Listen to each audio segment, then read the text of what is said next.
কুয়াশায় ভর্তি, কোথাও কিছু দেখা যাচ্ছে না।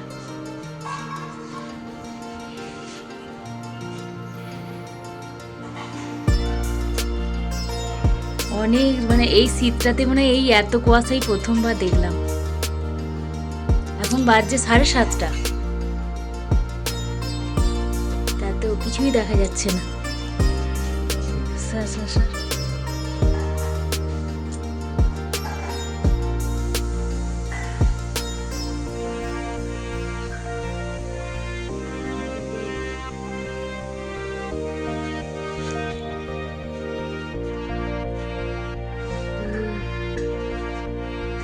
আমাদের গাছের এইটুকুই দেখা যাচ্ছে।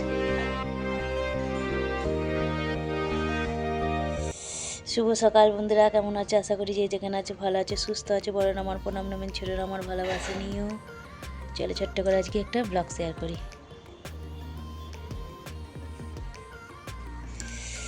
আজকে হচ্ছে বুধবার।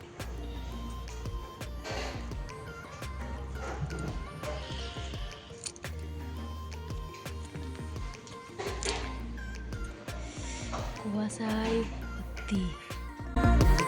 না কদি একটু বেড়ে বলো।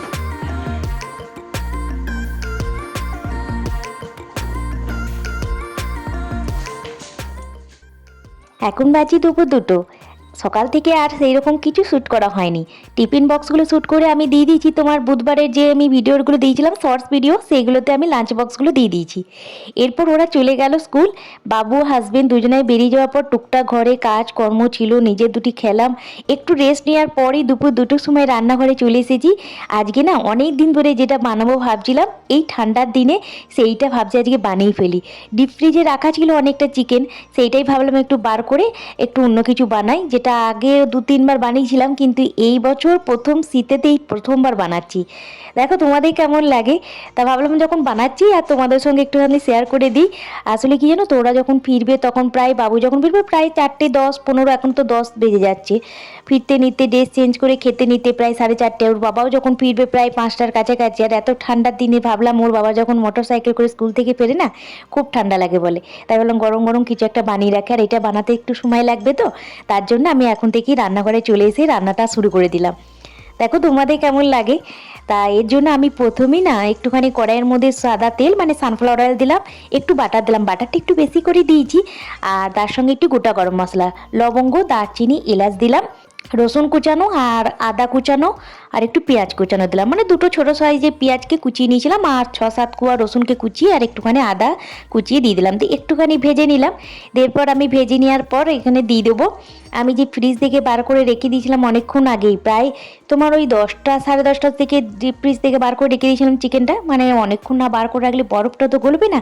আর আজকে সকাল থেকে দেখলে না এত কুয়াশা দিয়েছে, আজ 3-4 দিন ধরে খুব কুয়াশা দিচ্ছে। সেই কুয়াশার জন্য এতটাই ঠান্ডা আছে, সেই জন্য ভাবলাম যে একটুখানি আগে থেকে বার করে রেখে দিই, নাহলে বরফটা গলবে না। তাই দুপুর 2টোর সময় দেখছি এখন একটু বরফটা গলেছে। চিকেনটা ডিপ ফ্রিজে রাখা থাকলে বরফ গলতে অসুবিধা হয়, তো তাই এখানে চিকেনটা প্রথমে দিয়ে দিচ্ছি। এই জিনিসটা আমি আগের বছর, তার আগের বছর একবার করে বানিয়েছিলাম শীতকালেতে। আসলে বানাবো ভাবি, একটু সময় সাপেক্ষের ব্যাপার, তো সময় অনেক সময় পাই, অনেক সময় আবার জানো তো সত্যি কথা বলতে সময় হাতে থাকে সারাটা দিনই, টুকটাক রান্নাও করি, কিন্তু এনার্জি থাকে না, ভালো লাগে না, সেই জন্য করি না, অলসতার কারণে। তা আজকে অলসতা না করেই রান্না করে চলে এলাম, না এখন থেকে বানিয়ে রাখি, ওরা আসার আগেটাই গরম গরম পরিবেশন করতে পারবো। এর জন্য দেখো চিকেন নিয়ে নিয়েছি। চিকেনটা কতটা ছিল আমি কিন্তু মেপে দেখিনি, ছিল রাখা ডিপ ফ্রিজে, দিয়ে দিয়েছি। এরপর আমি এখানে একটু লবণ আর গোলমরিচ গুঁড়ো দিয়ে দিলাম, দিয়ে একটুখানি ভেজে নেবো, জাস্ট হালকা করে, একদম লাল করে ভাজবো না। আর ফ্লেমটা আমি একদম লো করে দিয়েছি, লো টু মিডিয়াম নয়, লো করে রেখে দিয়েছি, একটু ভেজে নেবো। আর কি করছি বুঝতেই পারছো, চিকেন স্টু বানাচ্ছি। অনেক দিন পর, আগের বছর বানিয়েছিলাম, আর এই বছর এই প্রথম শীতেতেই প্রথম বানাচ্ছি। বাবু যখন আসে তখন প্রায় 4:10-15, বাবুর বাবা যখন ফিরবে প্রায় 5টার সময়। আর ওরা আসার আগেটাই না কিছু তো একটা আমাকে রান্না করে রাখতেই হতো, তাই ভাবলাম এখন থেকে এটা বানিয়ে রাখি, ওদেরও ভালো লাগবে। তো এখানে আমি সবজির মধ্যে দিয়েছিলাম, পেঁপেটা আনা ছিল না ঘরে, তার জন্যে আলু গাজর দিয়েছি, আর কিছু সবজি দেবো, সেগুলো পরে অ্যাড করব, কারণ আলু গাজরটা একটু শক্ত, তো এটা রান্না হতে একটু সময় লাগে, সেই জন্য এটা কুকড হতে যেহেতু সময় লাগে, এই জন্য এগুলোকে আগে দিয়ে দিলাম। পেঁপে থাকলে এই সময় দিয়ে দিতাম। আর যে বাকি সবুজ সবজিগুলো আছে, যেগুলো একটুখানি কম রান্না করলে তাড়াতাড়ি সেদ্ধ হয়ে যায়, সেগুলো একটু পরে অ্যাড করব। তার জন্য এখানে একটুখানি ঢাকা দিয়ে লো ফ্লেমে একটু রান্না করে নেবো। লবণ গোলমরিচ গুঁড়োটা দিয়ে দিয়েছি। এরপর আমি খুব পরিমাণ মতো দিয়ে দেবো জল। টুকটাক অনেক কিছু রান্না থাকে তো, আর রান্না থাকে যেগুলো যেগুলো ভাবি বানাবো, ওরাও ভালোবাসে সেটা বানাবো, ভুলেই যাই এটা ওটা রান্না করতে গিয়ে। আর সারাদিনে টুকটাক কাজকর্ম বলতে কিছু ভালো মানে সেই রকম চাপের কিছু থাকে না, কারণ সকালবেলাতে আমি সব কাজকর্ম সেরে রেখে দিই, তো তাই সেই রকম আর কাজকর্ম থাকে না। এই বেলার পর একটু রান্নাটা বসাই, হয়তো বাবুর পছন্দের কিছু একটা খাবার বানিয়ে রাখলাম, সেই সবগুলো করি। দেখো পরিমাণ মতো অনেকটা জল দিয়ে দিয়েছি, প্রায় 1 লিটার মতোই জলটা দিলাম, মানে আমার যে স্টিলের মগগুলো আছে সেই মগের 1-2 মগ জল দিলাম, অনেকটাই জল দিয়েছি। একটা কাঁচা লঙ্কাকে এরকম ভেঙে দিয়ে দিলাম, আর একটু লবণ গোলমরিচ গুঁড়ো দিয়ে দিলাম, দিয়ে ঢাকা দিয়ে ফুটতে দেবো। এটা খুব ভালো করে ফুটিয়ে নেবো। মোটামুটি 50% নয় 60% হয়ে গেছে, তখন আমি এবার সবজিগুলো অ্যাড করে দিচ্ছি। কিছু সবজি বলতে এখানে আমি বিনসটা দিয়েছি, যেটা একটু দেখবে শক্ত শক্তই ভালো লাগে, আর ব্রোকলি আনা ছিল, ব্রোকলিটা দিলাম, একটা টমেটোর অর্ধেকটা, বড় টমেটোর অর্ধেকটা দিয়ে দিলাম, একটা পেঁয়াজকে এভাবে 4 ভাগ করে দিয়ে দিলাম। এরপর আমি দিয়ে দিলাম কিছুটা ধনিয়া পাতা। আরও দেওয়া যায় তোমার অনেক কিছু সবজি, ক্যাপসিকাম দেওয়া যায়, পেঁপে দেওয়া যায়, পেঁপেটা দিলেও ভালো লাগতো। তা পেঁপে ক্যাপসিকামটা ছিল না, তার জন্য আমি এখানে ব্রোকলি আর দিলাম বিনস, গাজর, আলু, একটু ধনেপাতা, একটু কাঁচা লঙ্কা, একটু গোলমরিচ গুঁড়ো আর একটু দিয়ে দিলাম, বেশ ঝাল ঝাল ভালো লাগে। গোলমরিচের ঝাঁঝটাই বেশ টুয়েতে দেবে, খুব ভালো লাগে গলায়। তার জন্য একটুখানি লবণ গোলমরিচ গুঁড়ো দিয়ে এবার এটাকে আমি ঢাকা দিয়ে মানে লো টু মিডিয়াম ফ্লেমে ভালো করে ফুটতে দেবো, যেন এটা অর্ধেকটা হয়ে যায়। প্রায় অর্ধেকটার কাছাকাছি হয়ে গেছে। এরপর আমি এখানে না 1 চামচ কর্নফ্লাওয়ারটাকে জলে গুলে দিয়ে দিচ্ছি, এর ফলে একটু ঝোলটা ঠিক হয়ে যাবে। আর আমি বেশি দিইনি, বেশি ঠিক ভালো লাগে না, ঝোলটা একটুখানি বেশ চুমকে খাওয়া যাবে, সেই গলায় যাতে লাগে সেই জন্য আমি একটুখানি কমই দিয়েছি কর্নফ্লাওয়ারটা। আর প্রায় 1 কড়াইয়ের কাছাকাছি হয়েছে।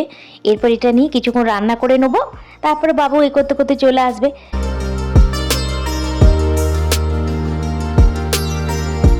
সত্যি কথা বলতে কি, এই জিনিসগুলো আমার বাবুর বাবার খুব পছন্দের, মানে হাজব্যান্ডের খুব পছন্দের জিনিস। এই বাবু খুব ছোট যখন ছিল তখন এই সবগুলো খুব একটা বেশি পছন্দ করতো না, তবে এখন বড় হয়ে যাওয়াতে সব রকম খাবার খাই বলে আমার আর চিন্তা নেই। যেটাই রান্না করে আমি নিশ্চিন্তে রান্না করতে পারি, কারণ জানি বাবু এখন সব কিছু খেয়ে নেয়। আর বাবুর বাবার তো কোনো কিছু বারণ নেই, যে যেটাই দেবে সেটাই খাবে। ওনার কোনো কিছু যে না এটা খাবো না ওটা খাবো না সেটার কোনো কিছু নাই, সব কিছুই পছন্দ করে। চিন্তা হয় বাবুর জন্য, ও যখন ছোট ছিল। যাক, আমার stew ready, chicken stew ready. কেমন লাগলো অবশ্যই কিন্তু একবার লিখে জানাবে, বাড়িতে এইভাবে একবার বানিয়ে দেখো, আর বাড়িতে বানালে আমাকে অবশ্যই লিখে জানাবে তোমাদের কেমন লাগলো। চলো এবার বাবু আসার টাইম হয়ে গেছে। কে এলো? আমি কতবার দাঁড়িয়েছি, 4টে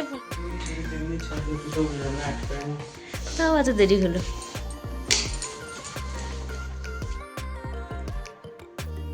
কে বলো কেমন হয়েছে আগে? ফুদা ফুদা ফুদি ফুদি, গরম গরমই তো ভালো লাগবে।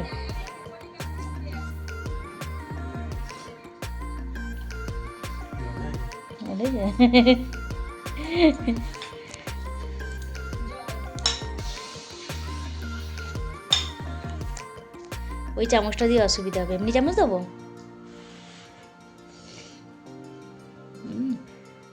তোর বাবার খুব ভালো লাগবে বল। চলো, ভিডিওটা তাহলে এখানেই শেষ করছি। ভালো থেকো, সুস্থ থেকো, ভালো লাগলে like and subscribe. Bye bye, টাটা। না খেল।